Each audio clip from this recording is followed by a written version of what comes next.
Have you ever wondered, in the face of an atomic bomb, where would you hide?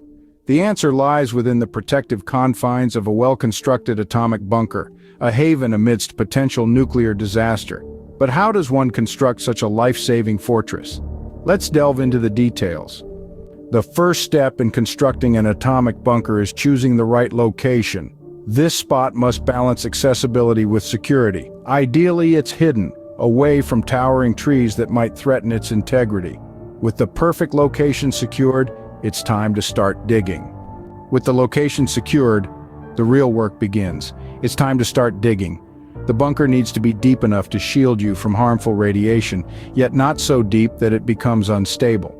Think about 20 feet below the surface. Reinforcing the walls and ceiling with steel and concrete is crucial.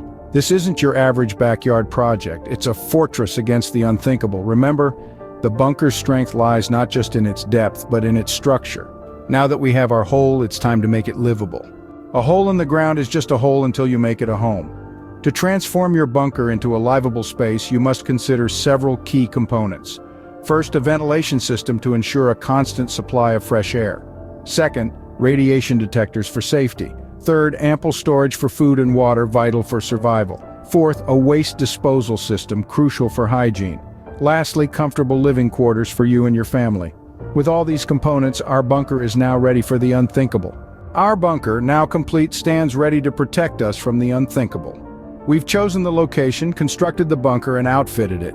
Each step crucial. In the face of an atomic bomb, our bunker stands as our best chance for survival. Let's hope we never have to use it.